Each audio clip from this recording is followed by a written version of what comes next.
Look, what if I told you there was something you were missing? What if I told you that Jesus doesn't really fit into your description?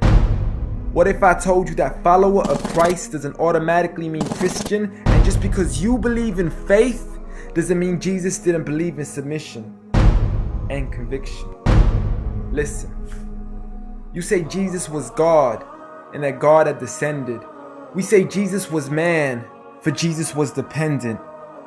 Our God is all great and cannot be comprehended. You say that God was murdered, or do you believe that he pretended? See, God gave us brains and God gave us logic, but I guess God wanted us to use them in everything else except for this topic. It's like wearing a cross and proclaiming that you love Jesus, when if God was murdered on the cross really shouldn't please us. I mean, would you be wearing an axe if it was used to chop your mother up into pieces? See, this is what happens when you believe in faith, but fail to believe in reason. See, we used to worship the Creator until Satan turned us to the creation. We began to worship the people and neglect the one who made them.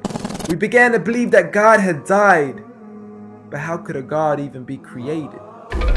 A miraculous birth, and therefore the Son of God was begotten. See, the creation of Jesus was easy, but you seem to have forgotten that God says be, and it is, just like with Adam, a concept too complex for the church to merely fathom. But he was the creator of the universe, for all we know, even more. And so what if we can't see him? I mean, what you acting like our universe is small? I mean, there's still so much we're still yet to explore. I mean, there's still so many things as human beings we still haven't seen, touched, heard, or saw. I mean, our eyes can't even handle the sight of the sun. So how can we possibly handle the sight of our Lord? See, Jesus used to pray, but in your opinion, who'd he pray to? I mean, if Jesus was God, surely prayer would be of no use. Or did he only require it when he needed to know the truth? Like when God wasn't sure whether it was the season of the fruit. Or maybe he prayed when there was something he couldn't do. Like when he said, I of myself can do nothing. But you took it as there's nothing he couldn't do. See, no one used to worship Jesus, so ask yourself, why do you? A concept so straightforward, but has left so many confused. See, Jesus preached one God, but the church has failed to practice. And I mean, you don't have to be that dumb to know that 1 + 1 + 1 equaling 1 isn't necessarily going to give you a pass in mathematics. See, the church said 3, when Jesus said 1. Jesus said God, when the church said Son. Jesus never said worship me, rather he said pray. But you've chosen to worship Jesus despite everything he used to say. You began to think with your emotion and forgot to think with your mind. I guess you didn't pay attention when Jesus says our Father, yet never says mine.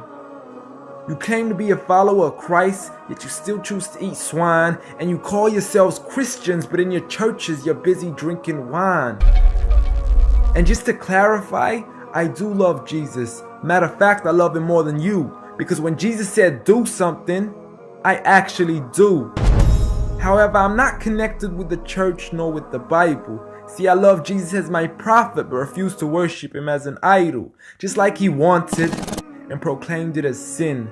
So it doesn't really matter if they don't let him in, because Jesus wouldn't even want to be in the presence of people worshiping an idol of him. An act of God, bolt of lightning went straight through the outstretched hand of Jesus. This cannot be a coincidence. Before I move on, there's something I need to mention. The worshiping of Jesus is a man-made invention. He never asked for your worship so he can grant you protection. Rather, he asks you to alternate your prayers towards another direction. To God and God only, and pray that he accepts them. And know that just because you love Jesus doesn't mean he feels the same way about your affection. See, what you believe in is exactly what he resented. Matter of fact, it's everything he despised. See, the worship of creation goes against the very message he supplied. So you began to follow a religion and called it love in disguise, because love can be good, but love can be blind. Giant Jesus is no more.